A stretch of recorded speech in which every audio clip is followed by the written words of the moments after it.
Before we dive into the story, drop a comment below and tell us where you're watching from. Enjoy the story. The smell of reheated coffee and disinfectant hung in the cabin air. Margaret Holloway, 72 years old, settled into her window seat on the late-night flight, clutching a small carry-on bag that held everything she needed for this journey, and far too many memories she wished she could leave behind. She watched the other passengers board.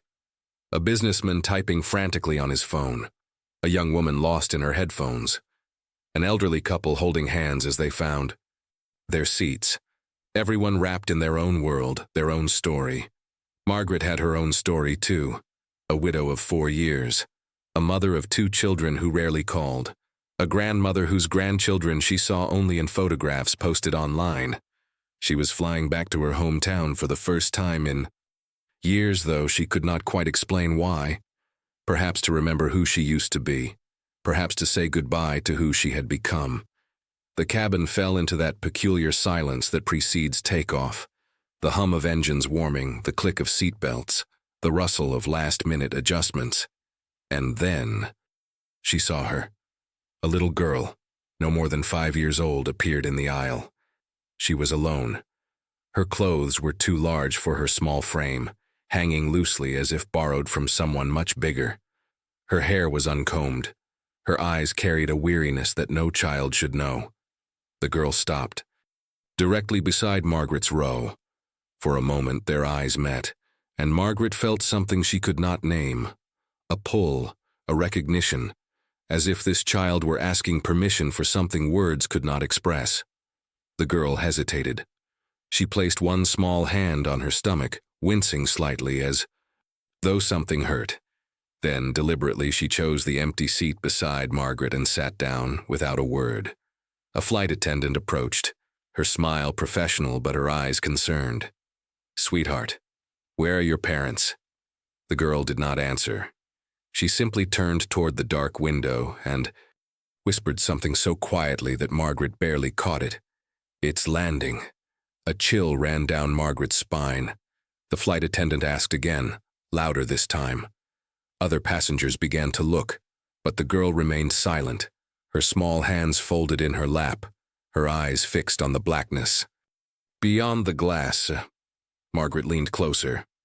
"What's your name, dear?" "Nothing." The flight attendant excused herself and hurried toward the front of the plane. Margaret could hear urgent whispers, the crackle of an intercom being used discreetly. The engines roared. The plane began to move. And somewhere in the cabin, a mystery had just begun, one that would change Margaret's life forever. The crew searched frantically for anyone responsible for the child. Passenger after passenger shook their heads. No one claimed her. No one knew her name. And as the plane lifted into the night sky, Margaret realized with growing dread that this little girl had appeared from nowhere, and nobody was coming to take her back. The plane climbed through the darkness, leaving the city lights far below. Inside the cabin, a quiet tension had settled over the passengers like an invisible fog. The head flight attendant, a woman named Diane with silver streaks in her hair and 30 years of experience, moved through the aisle with practiced calm. She stopped at each row, leaning down, asking the same question over and over. "Excuse me, do you know this child? Is anyone traveling with a little girl?" Row after row, the answer was the same.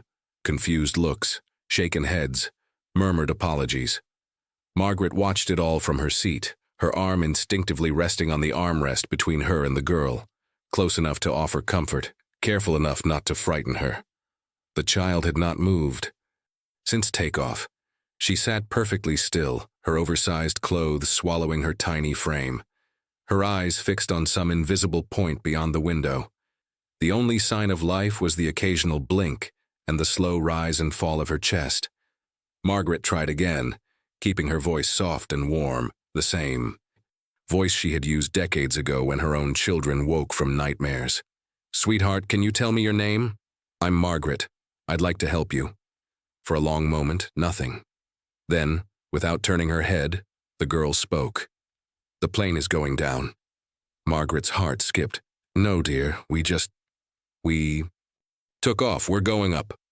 It's landing, the girl repeated, her voice flat and distant. They said to wait, they said my tummy would help. Margaret frowned. The words made no sense, yet something about them felt rehearsed. Like lines memorized from a script the child did not understand. She glanced down and noticed the girl's hands. They were thin, the fingers delicate and pale, the nails brittle and uneven. Signs that Margaret recognized not from medical training, but from life, from watching, from remembering a neighbor long ago who had suffered in silence while everyone looked away. Diane returned, kneeling in the aisle beside them. Her professional composure was cracking at the edges. "Ma'am, I'm sorry to trouble you. Has she said anything? Anything at all that might help us find her family?" "She told me the plane is landing," Margaret said. "And something about her stomach. Helping. I don't understand it." Diane's eyes flickered with concern. She looked at the girl, then back at Margaret. "We've contacted the captain. Given the circumstances, we're considering an emergency diversion. There's a medical team that can meet us in Springfield." "Medical team? Is she hurt? Is she—" Diane hesitated. "We're not sure, but a child alone on a plane with no guardian, no ticket record we can find. This is unprecedented. We need to be careful." She stood and moved toward the front cabin, speaking quietly into the intercom. Margaret turned back to the girl. Slowly, carefully, she reached out and placed her hand near the child's, not touching, just offering. "I know you're scared," she whispered. "I've been scared too, many times in my life. But I want you to know something. I'm not going anywhere. Whatever happens, I'll stay right here." For the first time, the girl moved. She turned her head just slightly and looked at Margaret. Her eyes were large and dark, filled with something ancient and exhausted. "My name is Lily." Margaret smiled gently. "That's a beautiful name, Lily, like the flower." Lily did not smile back, but she did something that made Margaret's throat tighten with emotion. She reached out her small, cold hand and placed it inside Margaret's palm. "Please," Lily whispered, her voice barely audible above the hum of the engines. "Please don't let them take me back." Margaret felt the weight of those words settle into her bones. She did not know who them was. She did not know where this child had come from or what she had endured. But in that moment, holding that tiny hand, she made a silent promise. Whatever it took, she would not let go. The cabin lights dimmed as the plane adjusted course. Somewhere ahead, Springfield waited with answers that Margaret was not sure she was ready to hear. But as Lily's grip tightened around her fingers, Margaret noticed something else, something that sent a fresh wave of dread through her chest. 2 rows behind them, a man in a gray vest was watching. His eyes never blinked. His face showed no expression. And when Margaret met his gaze, he did not look away. The plane shuddered as it passed through a pocket of rough air. Passengers shifted in their seats, gripping armrests, exchanging nervous glances. The seatbelt sign illuminated with a soft chime. But Margaret barely noticed the turbulence outside. The real storm was happening inside her. Lily had pressed herself against Margaret's side, her small body rigid with fear. Every time the plane trembled, she flinched. Every time a crew member walked past, she shrank deeper into her seat. Her hand remained locked around Margaret's fingers with a strength that seemed impossible for such a fragile child. "It's all right," Margaret murmured, stroking Lily's hair with her free hand. "Just a little bumpy air. Nothing to worry about." But even as she spoke the words, her mind was elsewhere, pulled backward through the years to memories she had tried so hard to bury. She thought of David, her firstborn, a serious boy who grew into a serious man, always busy, always important, too important eventually to return her calls. She remembered the last time she saw him, at Harold's funeral, standing stiff in his expensive suit, checking his watch every few minutes as if grief had a schedule to keep. And Caroline, her baby girl, now a woman of 45 with children of her own, children Margaret had held exactly 3 times. The last visit was 2 years ago, A brief stop on the way to somewhere more interesting. Caroline had smiled and hugged her and promised to call more often. The calls never came. The plane steadied, but Margaret's heart did not. How had it happened? How had she raised 2 children with all her love, all her sacrifice, only to end up alone in a small apartment, waiting for phones that never rang? She had given them everything, and in the end she had become invisible to them. An obligation to be managed, not a mother to be cherished. Another tremor shook the aircraft. Lily whimpered and buried her face against Margaret's arm. "Shh," Margaret soothed, pulling her closer. "I've got you. I'm right here." The words came automatically, rising from some deep well of maternal instinct that had never run dry, no matter how little it had been needed in recent years. And as she held this stranger's child, this lost, frightened girl, Margaret felt something shift. Inside her chest, a door that had been closed for a long time was creaking open. Diane appeared in the aisle, her face pale but composed. "Ma'am, I wanted to let you know. The captain has made the decision. We're diverting to Springfield for an emergency landing. Medical personnel and authorities will meet us on the ground." "How long?" "About 35 minutes. Margaret nodded. "Thank you for telling me." Diane glanced at Lily, then lowered her voice. "She seems to trust you. That's unusual. Most children in distress want their parents. She hasn't asked for anyone except you." "She asked me not to let them take her back," Margaret said quietly. "I don't know what that means, but it frightens me." Diane's expression darkened. "It frightens me too." She moved on, leaving Margaret alone with her thoughts and the child who clung to her like she was the only solid thing in a world made of smoke. Lily stirred, lifting her head slightly. Her eyes were glassy with exhaustion, but something flickered in them. A need to speak, to be heard. "Margaret?" "Yes, sweetheart?" "They said I was special." Lily's voice was barely a whisper. "They said that's why my tummy grew. They said people would help us because of me." Margaret's blood turned to ice. She wanted to ask more. Who were they? What did they do? Where did you come from? But she could see how fragile Lily was, how close to breaking. Instead, she simply held her tighter.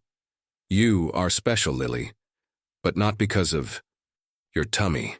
You're special because you're you, and no one is going to use you ever again." Lily did not respond, but slowly, gradually, her body relaxed against Margaret's side. Her breathing deepened. Within minutes, she had fallen into an uneasy sleep. Margaret sat motionless, afraid to disturb. The cabin hummed with the drone of engines. Passengers whispered among themselves. The world continued to move. But Margaret could not stop thinking about the man 2 rows behind them. She had not looked back since their eyes met. She did not need to. She could feel his gaze on the back of her neck like a cold finger tracing her spine. Whoever he was, whatever his connection to Lily, Margaret knew one thing with absolute certainty. She would not let him near this child, not while she still had breath in her body. 32 minutes until landing. The captain's voice had confirmed it. Moments ago, calm and professional, as if this were just another routine flight. But nothing about this night was routine.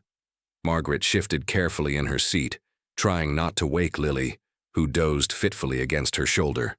The child's sleep was restless, small twitches, soft whimpers, fingers that gripped and released the fabric of Margaret's sweater in an unconscious rhythm of fear.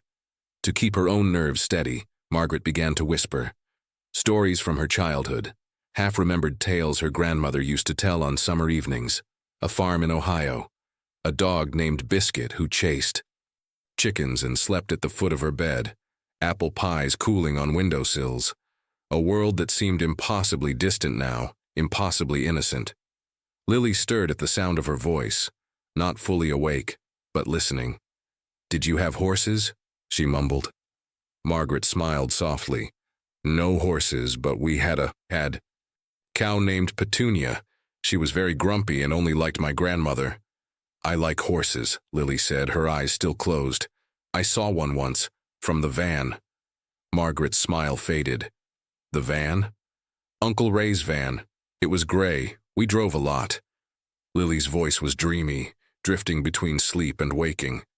He said we were helping people. He said my tummy made people want to help. Margaret felt her stomach turn. She wanted to ask more, to understand, but she forced herself to stay calm. Pushing too hard could frighten Lily back into silence. Where did you drive to, sweetheart? Airports, train places. Big buildings with lots of people. Lily yawned. I had to look sad. That was my job, looking sad. Margaret closed her eyes for a moment, processing the horror hidden in those simple words. A child trained to perform suffering, a child whose illness, whatever it was, had been used as a tool. You don't have to do that job anymore, Margaret whispered. I promise you. Lily did not respond. She had drifted back to sleep, her breath warm against Margaret's arm. But Margaret was wide awake now, her mind racing through possibilities, each one darker than the last. She thought of news stories she had seen over the years. Children exploited, families that were not families at all, networks of people who preyed on the kindness of strangers.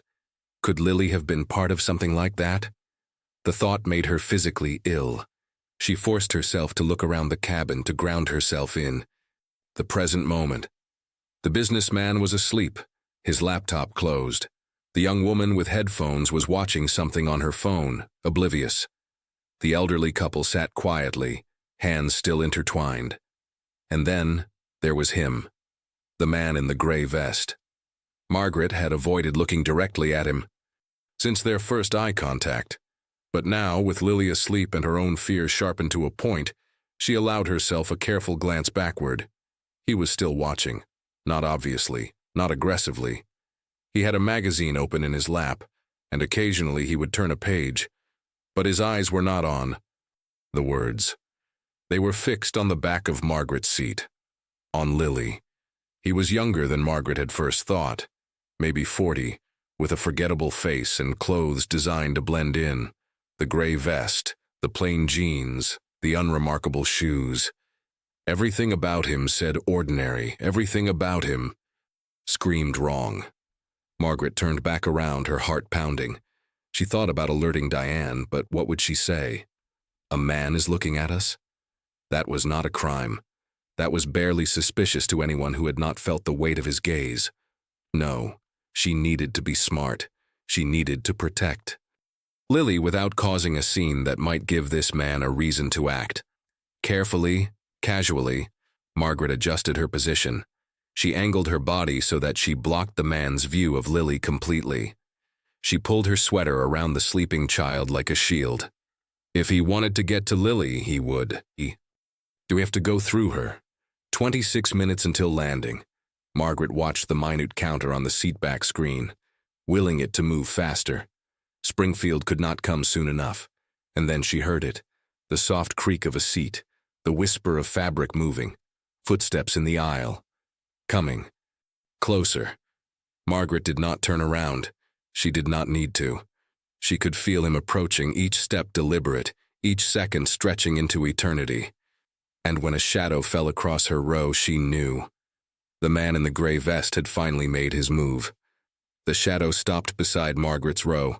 She kept her eyes forward, her arm wrapped protectively around Lily, her body a barrier between the sleeping child and whatever threat stood in the aisle. Her heart hammered against her ribs, but she forced her breathing to stay even. Excuse me. The voice was pleasant, friendly even. The kind of voice designed to put people at ease. Margaret hated it instantly. She looked up slowly, deliberately, letting him see that she was not afraid, even though fear coiled in her stomach like a living thing. The man in the gray vest smiled down at her.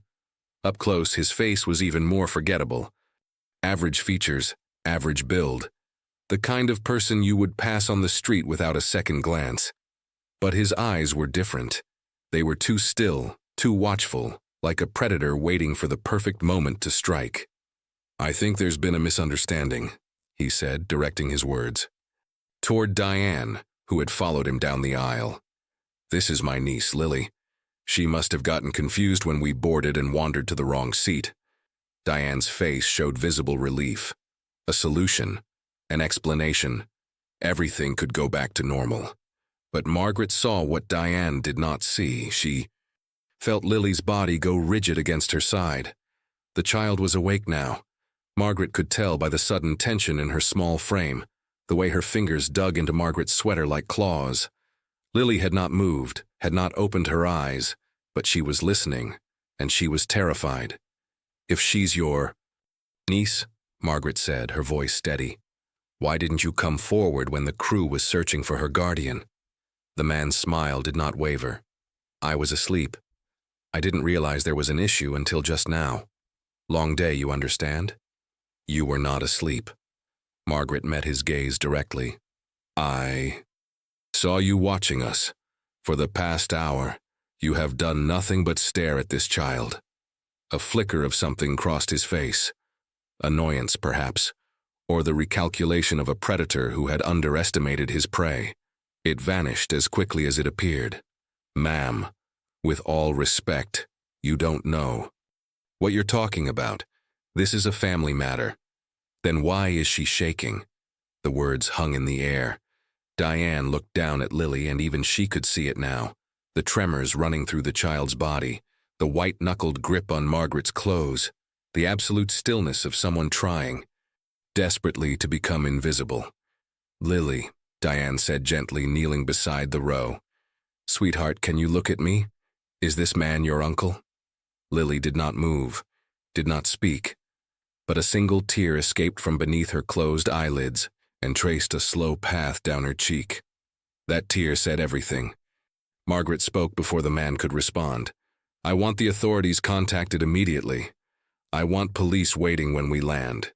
This child has shown nothing but fear since I met her, and she specifically asked me not to let anyone take her back." The man's pleasant mask cracked slightly. "You're making a serious accusation, ma'am. And you're making a serious mistake if you think I'll let you anywhere near her." Diane stood, her professional demeanor hardening into something stronger. "Sir, I'm going to have to ask you to return to your seat. The captain has already contacted ground authorities. They'll sort everything out when we land." For a moment the man did not move, his eyes locked with Margaret's, and she saw the calculation happening behind them, weighing options, measuring risks. Then, slowly, he raised his hands in a gesture of surrender. "Fine. This is a misunderstanding. The police will clear it up." He turned and walked back to his seat, his steps unhurried, his posture relaxed, as if he had all the time in the world, as if he was certain this was not over. Diane let out a breath. "Ma'am, are you all right?" "I'm fine." Margaret looked down at Lily, who had finally opened her eyes. They were red-rimmed and full of tears. "But she's not, and I don't think she has been for a very long time." Lily reached up and wrapped her thin arms around Margaret's neck, burying her face against her shoulder. "Thank you," she whispered, so quietly that only Margaret could hear. "Thank you for not believing him." Margaret held her tight, one hand cradling the back of her head, the other pressed firmly against her small back. "I told you, sweetheart. I'm not going anywhere." The plane continued its descent toward Springfield. 20 minutes now. 20 minutes until answers. 20 minutes until safety. But as Margaret adjusted Lily's oversized jacket, her fingers brushed against something in the pocket. A piece of paper, crumpled and worn. She pulled it out carefully, unfolding it with trembling hands.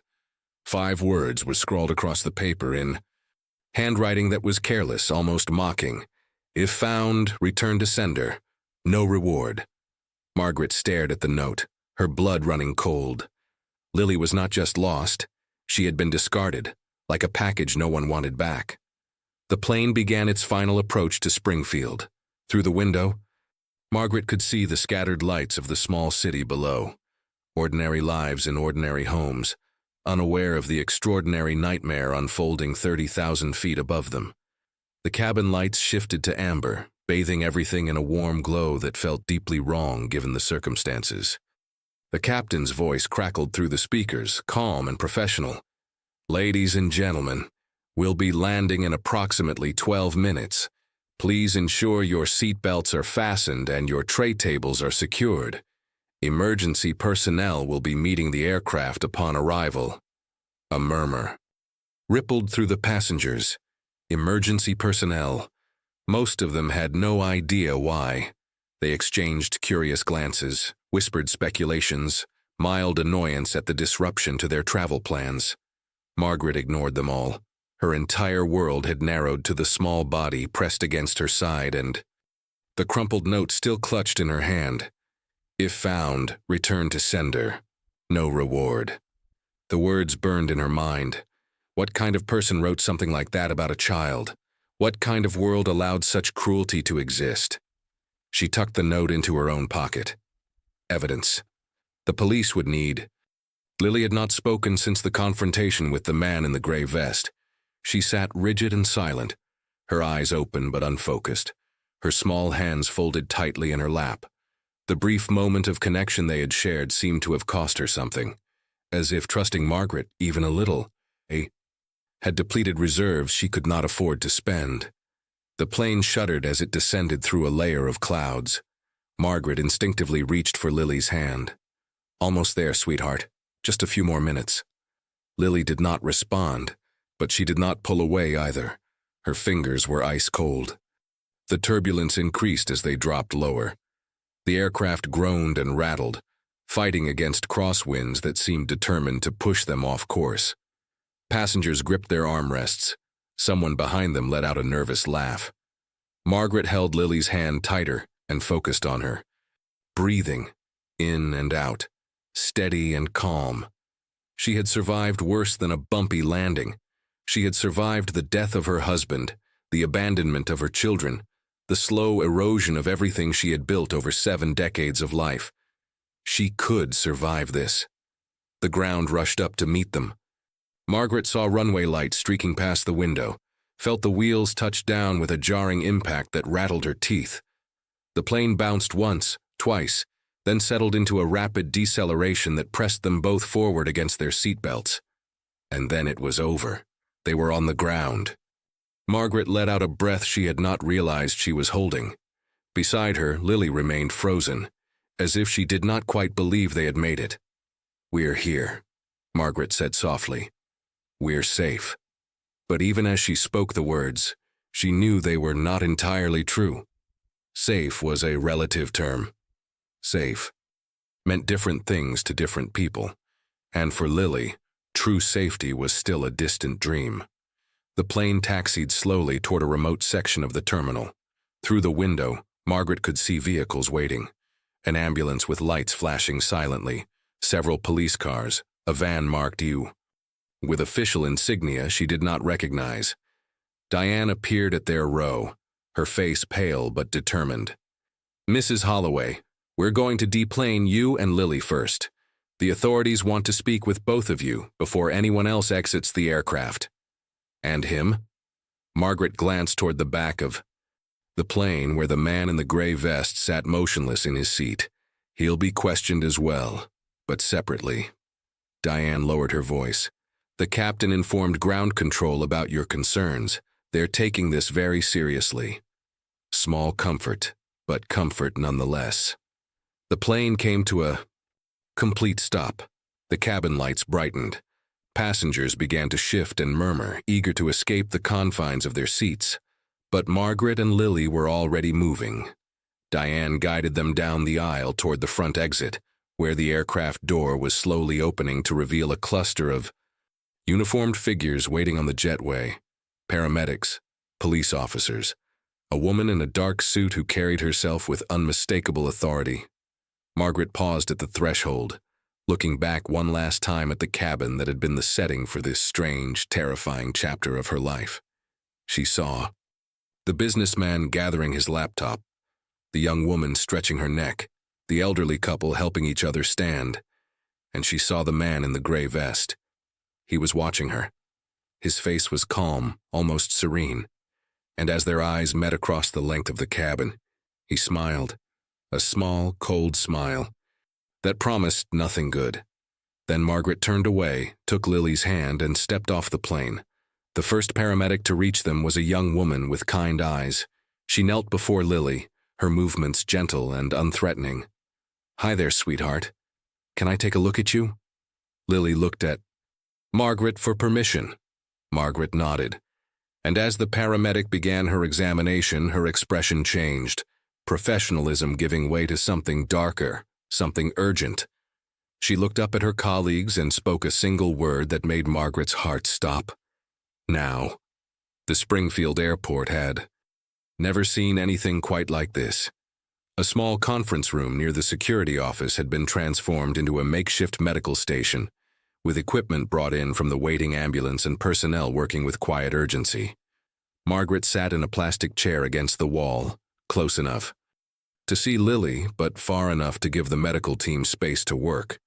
She had refused to leave, and after a brief discussion, the authorities had allowed her to stay.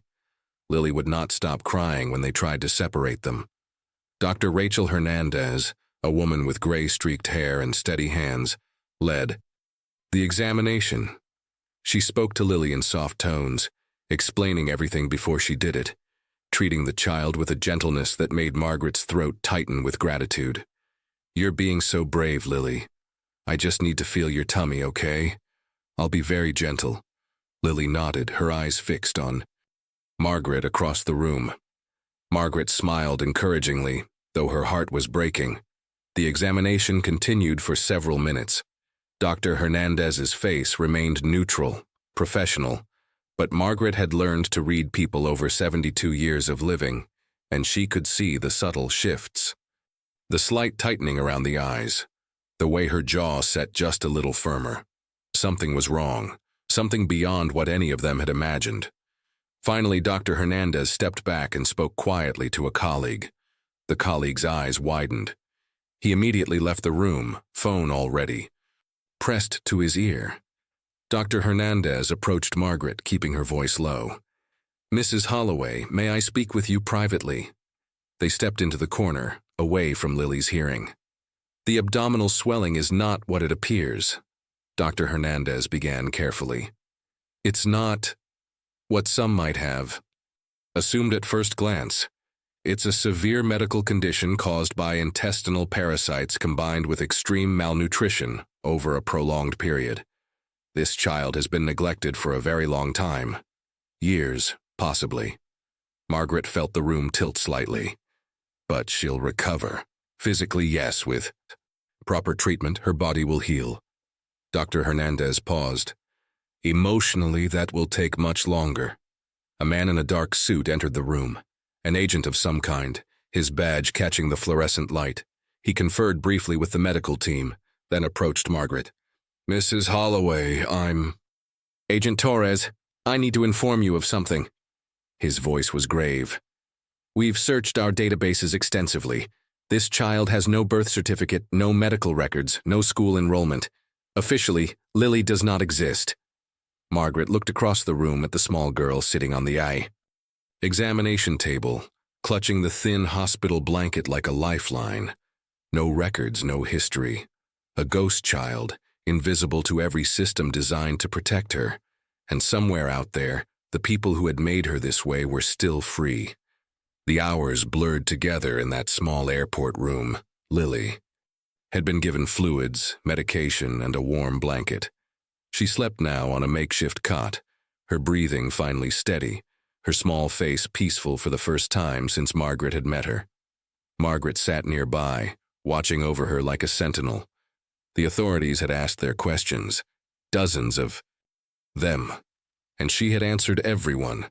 The man in the gray vest, the note in Lily's pocket, every word the child had spoken, every detail she could remember. Now, finally, she was alone with her thoughts, and her thoughts were not kind. The conference room was quiet except for the hum of fluorescent lights and the distant murmur of voices in the hallway. Outside the window, dawn was beginning to lighten the sky. Margaret had not slept. She could not imagine sleeping. Instead, she remembered. Her last birthday, 72 years old. She had bought herself a small cake from the grocery store. Chocolate, because Harold had always loved chocolate, and eating it made her feel less alone. She had placed 2 candles on top, 7 and 2. The store had not carried the full number. She had blown them out in silence, in an empty apartment, with no one to sing to her. David had sent a text. Message 3 days late.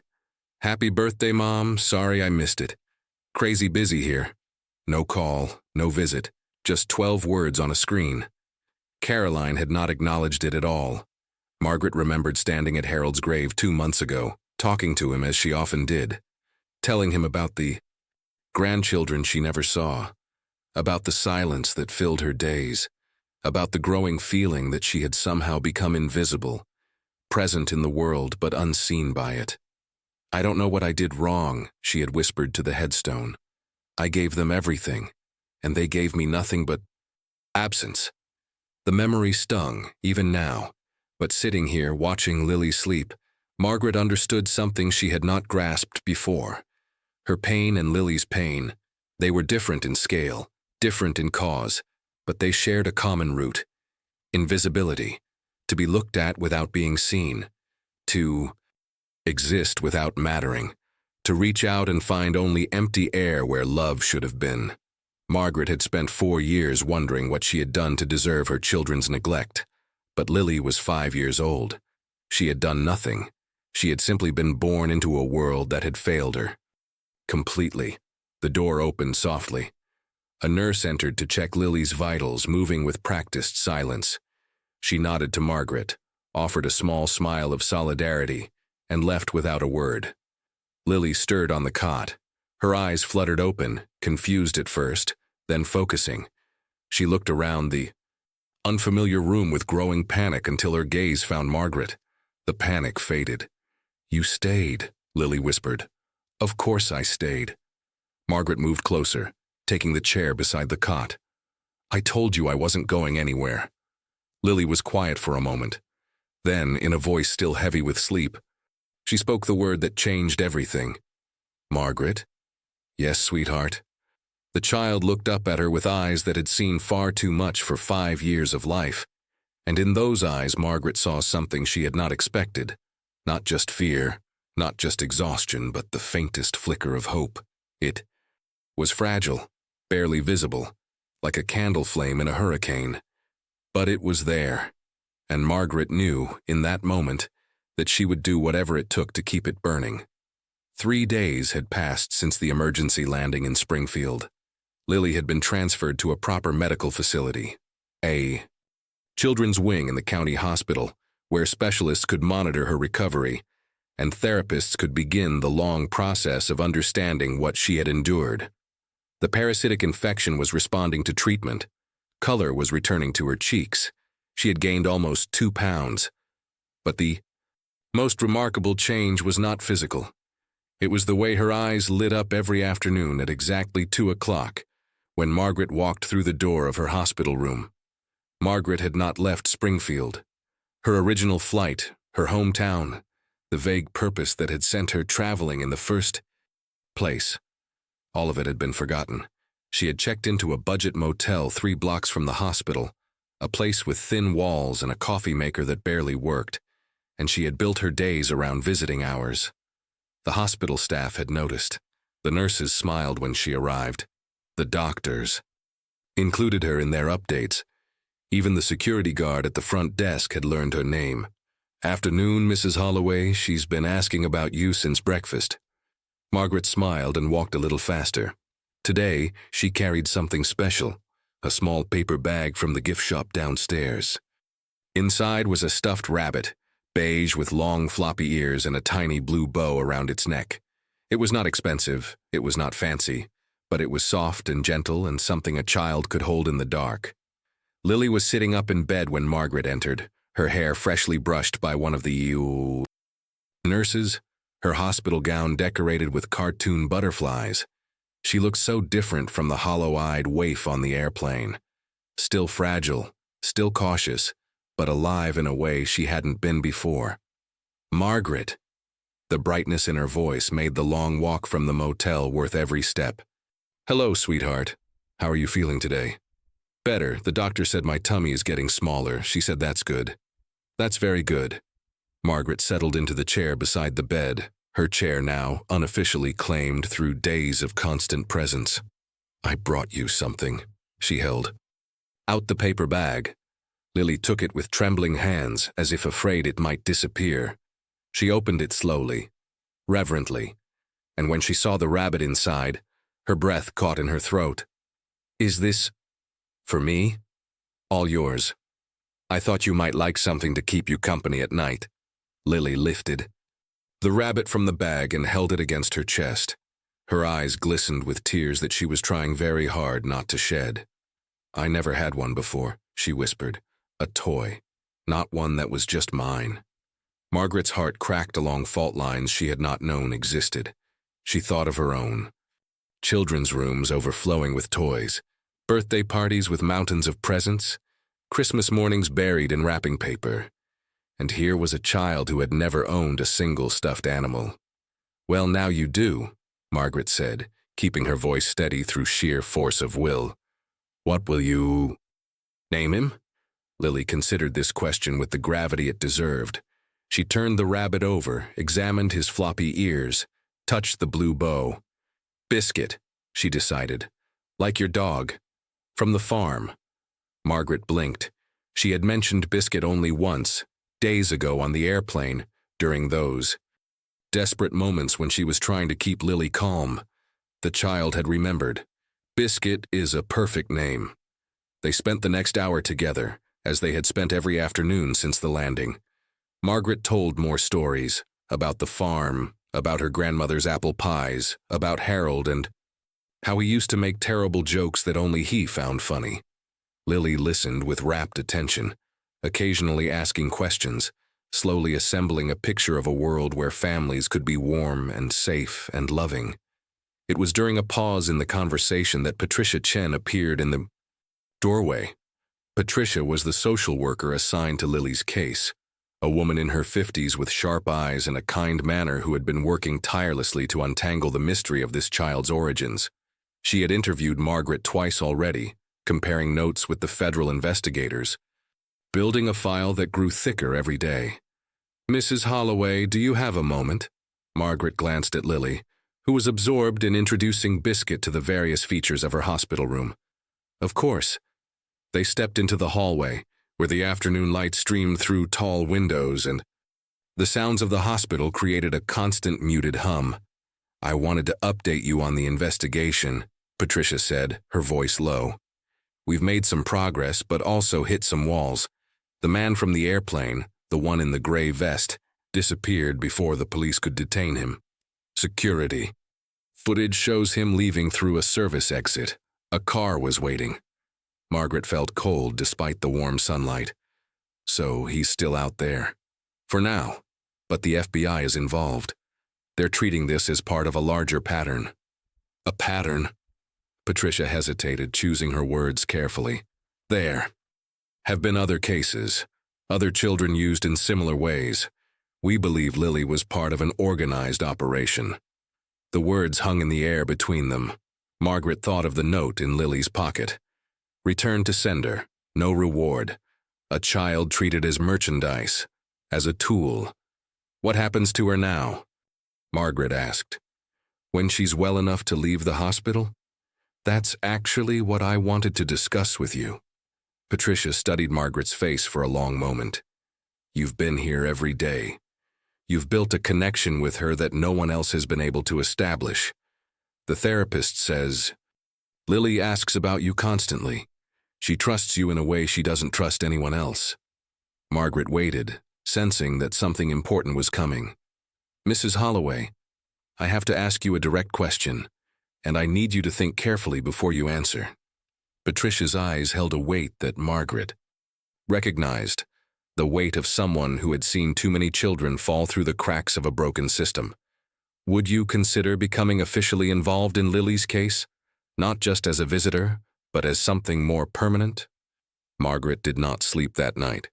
She lay in the narrow bed of her motel room, staring at the water-stained ceiling. listening to the rattle of the ancient air conditioner and the occasional rumble of trucks passing on the highway outside. Patricia's question echoed in her mind, bouncing off the walls of her skull like a bird trapped in a room.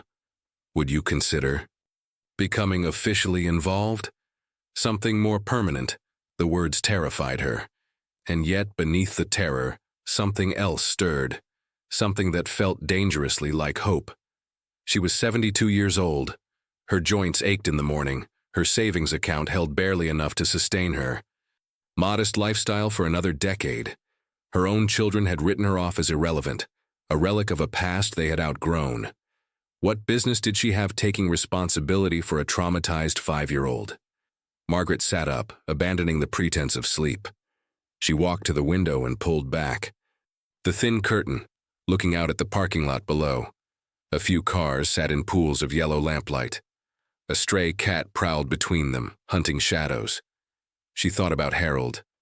Her husband had been a practical man, an accountant who balanced budgets and calculated risks for a living. He would have listed all the reasons this was a terrible idea. The expense, the physical demands, the emotional toll, the near certainty that the system would reject her application based on age alone. But Harold had also been the man who brought home a stray dog one winter night because she looked cold. Margaret, I couldn't just leave her. He had been the man who volunteered at the soup kitchen every Thanksgiving, who helped neighbors fix their fences, who believed that kindness was not a luxury but a necessity. What would he say now if he could see her standing at this crossroads? Margaret closed her eyes and almost heard his voice, that gentle rumble she missed so desperately. Maggie, since when did you let fear make your decisions? She opened her eyes. The cat had disappeared. The parking lot was empty and still. In the bathroom, she splashed cold water on her face and looked at herself in the mirror. An old woman looked back, lined face, gray hair, tired eyes. But beneath the surface of that face was the girl who had grown up on an Ohio farm, who had watched a neighbor suffer in silence and promised herself she would never look away from someone in need. Had she kept that promise? Had she truly lived by it? Or had she let the years make her cautious, careful, small?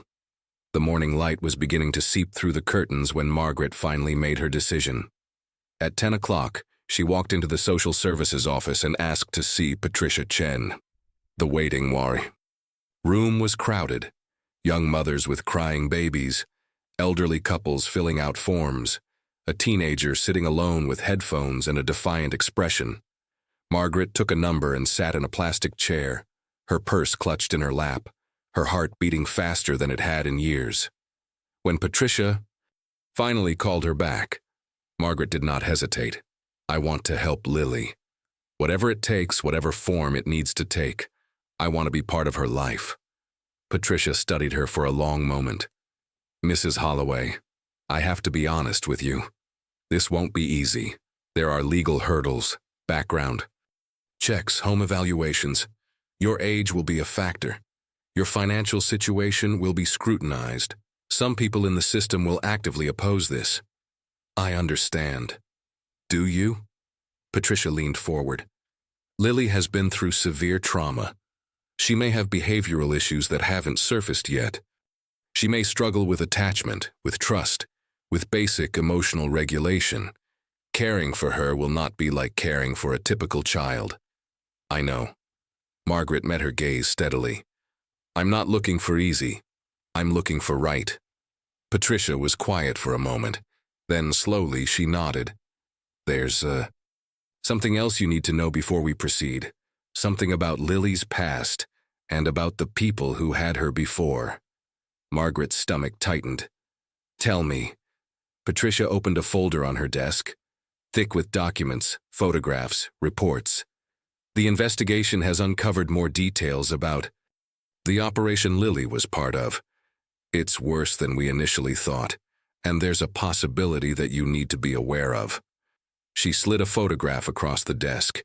It showed the man from the airplane, the gray vest, the forgettable face, the cold eyes. Beside him were other figures, their faces partially obscured. These people are still out there, Mrs. Holloway. They haven't been caught. and Lily is one of the few witnesses who might be able to identify them. The implication hung in the air like smoke. You're saying she might be in danger. I'm saying that becoming part of her life means becoming part of this situation. All of it. Patricia's voice was gentle but firm. You need to understand what you're signing up for.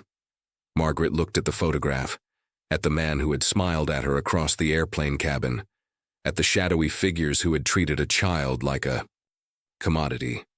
Then she looked up at Patricia. Where do I sign? Patricia allowed herself a small smile, the first Margaret had seen from her. We'll start with the preliminary paperwork today, but Mrs. Holloway, there's one more thing. The evaluation requires a home visit, and according to your file, you don't currently have a permanent residence in this area. Margaret's heart sank. She had not thought that far ahead. She had been so focused on Lily that she had forgotten the most basic requirement of all, a home to bring her to. Patricia led Margaret to a small conference room at the back of the social services building. The fluorescent lights hummed overhead. A water cooler gurgled in the corner. On the table sat a thick folder marked "Confidential" in red letters. Before we discuss the housing situation, there's something you need to understand about what Lily was part of. Patricia said, closing the door behind them. I've been coordinating with federal investigators. What I'm about to share is part of an ongoing case. Margaret sat down, her hands folded tightly in her lap. Patricia opened the folder, revealing photographs, maps with colored pins, printed documents covered in official stamps.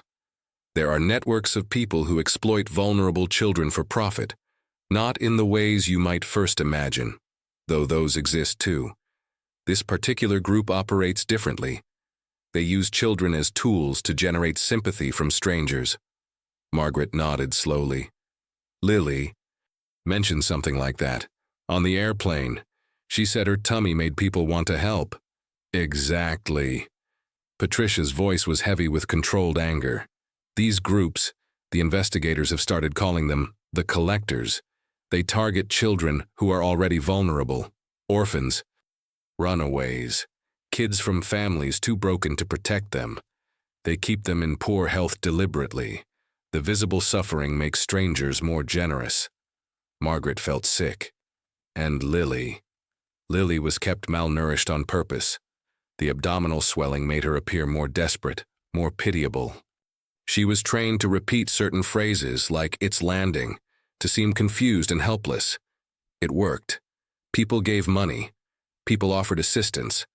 And the handlers would appear, play the role of grateful family members, and move on to the next location. The room seemed to tilt. Margaret gripped the edge of the table. How long? How long did they have her? We're not certain based on her medical condition and developmental assessments. Possibly 3 years, maybe longer. Patricia paused. She has no memory of any life before them. 3 years. Margaret thought of Lily holding the stuffed rabbit, Biscuit, as if it were made of gold.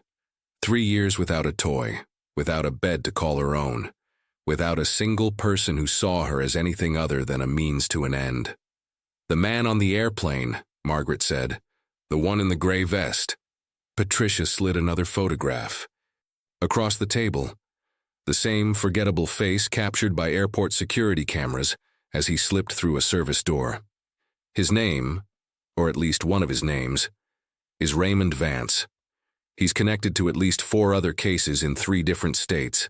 Children who appeared, were used, and then vanished.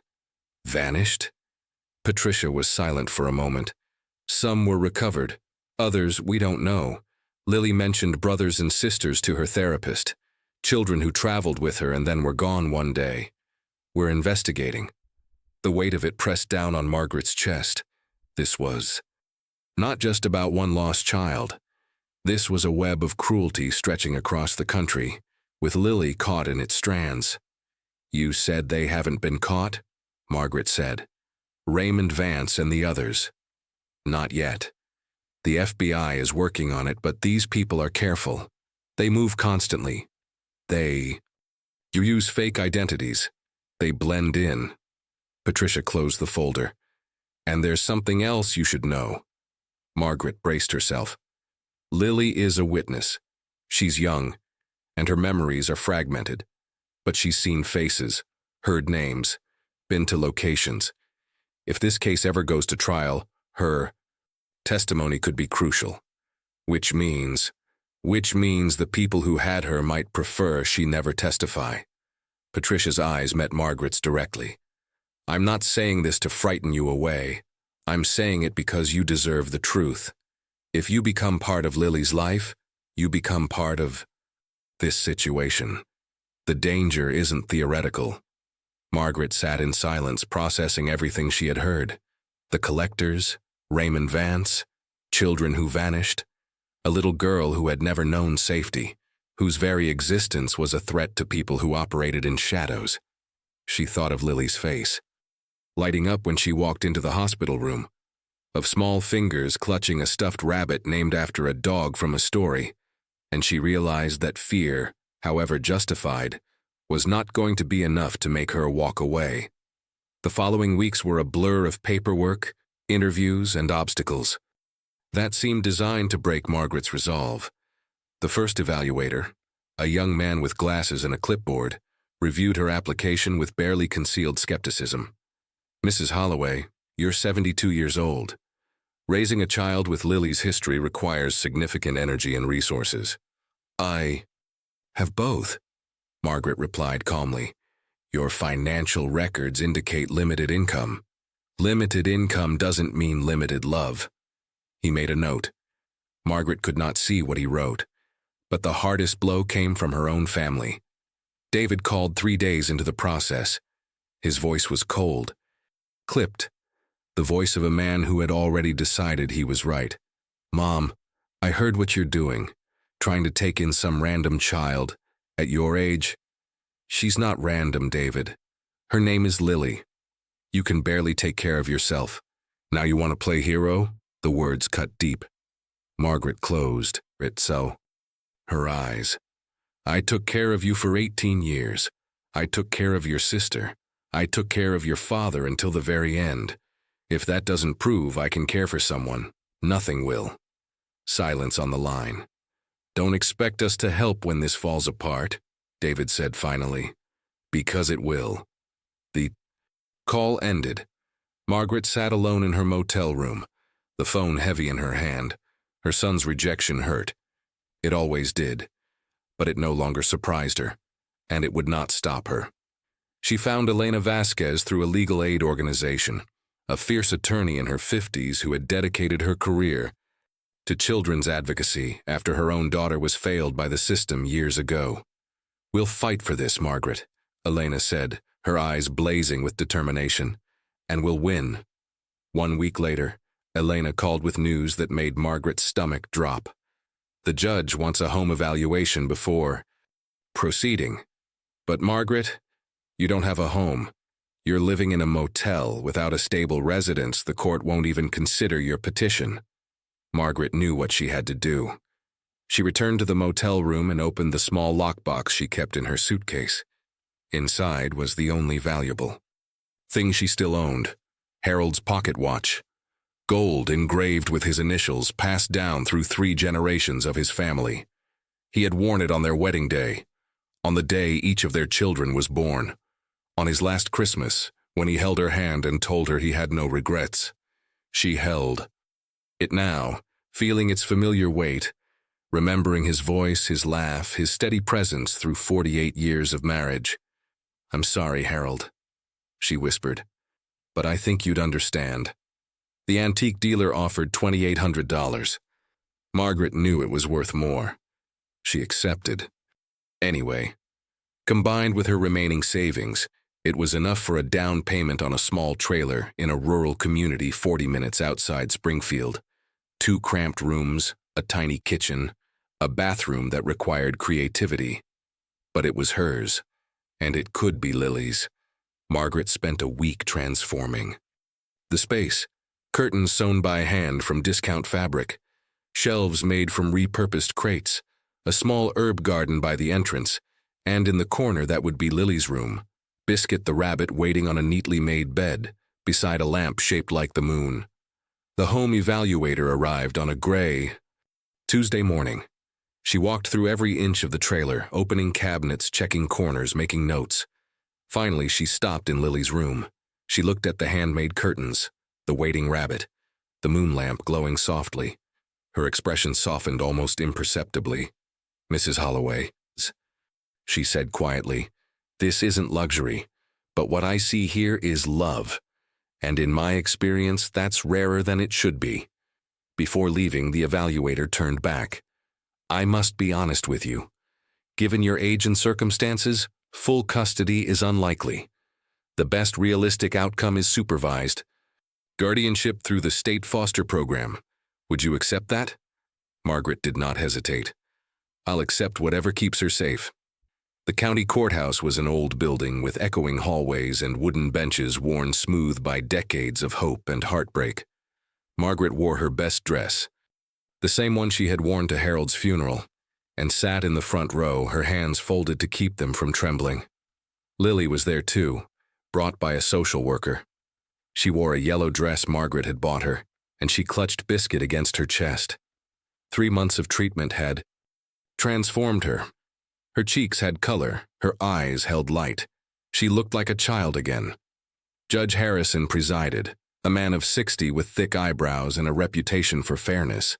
He read through the documents in silence while the courtroom waited. Elena presented Margaret's case with precision and passion. She called witnesses, Dr. Hernandez, who spoke of Lily's remarkable recovery, the home evaluator, who described a trailer filled with love rather than luxury, Patricia, who testified that Lily refused to speak to any adult except Margaret. The state's attorney raised concerns. Age, limited finances, the uncertain future. Margaret asked to speak. Elena hesitated, then agreed. She walked to the front of the courtroom, feeling every eye upon her. "Your Honor, I cannot promise wealth or perfect health. I cannot guarantee I will be here for 20 more years." Her voice was steady. "But I can promise presence, attention, someone who will not leave when things get hard. That child has never had anyone who chose to stay. I am choosing to stay." The silence in the room was absolute. Judge Harrison studied her for a long moment. Then he turned to Lily. "Young lady, would you come? Would you—" "Here, please?"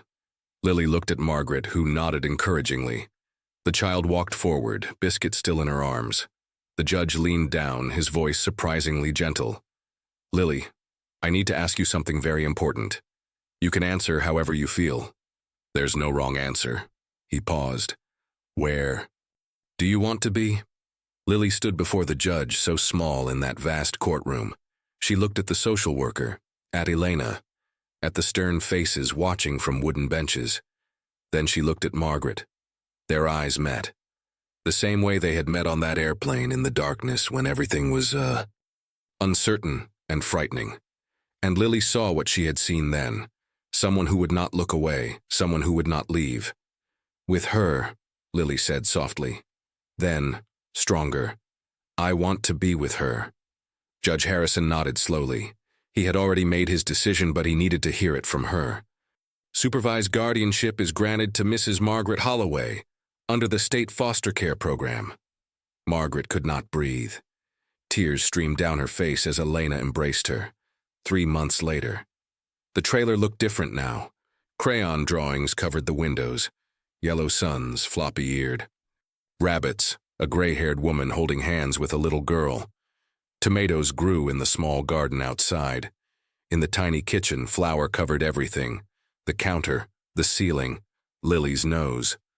"Margaret, I think I put too much sugar in." "Sweetheart, there's no such thing as too much sugar in a pie." Lily laughed, a sound Margaret had never heard on that airplane, a sound she had waited her whole life to hear again. They cleaned up together, bumping into each other in the cramped space, giggling at their mistakes. Biscuit watched from his place of honor on the shelf. Nothing was perfect.